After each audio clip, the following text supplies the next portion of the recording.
With a rope tied to his waist, co-op lineman Clarence Wick slowly worked his way through the blinding snow near Carrington, North Dakota, to restore power to hundreds of residents who braved the bitter cold during the blizzard of 1966. Former Tri-County Electric Cooperative lineman Bill Bauer remembers it well. And so, lo and behold, he tied a rope to himself, took his line, he put his line climbers on and his belt for climbing, took a hot stick and a ground cluster, what you call for a jumper, and he walked up to the pole. Otherwise, he would have got lost in the storm. But he went up that pole, and he, I don't know if he must have had a flashlight or something to see, stuck in his pocket, and he got two phases tied together, and he restored some power all the way west side. And these people called afterwards, "Thank you, thank you, thank you," to us. Well, we said we didn't do it. We couldn't get out. It was Clarence Wick, the line foreman at Woodruff, North Dakota, that did. Oh, thank him, God. Bauer, whose crew was called in due to the storm, didn't make it home that night.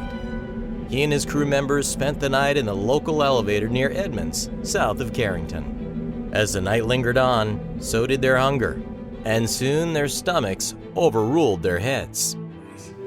Well, fortunately, there was a little lady in Edmonds that had a trailer house with a cafe in it, and she had some groceries items also, but that was about 2 blocks from us, and you couldn't see your hand in front of your face. We came back in and we got our thoughts together, and I said, "Cliff, we can see up to the wires. We can see the wires overhead, and if I walk ahead of you and you hang on to me," I said, "you look at the wires, and remember it goes across the highway, and then so we hit this certain kind of line going up there, and then we can see how to get up there."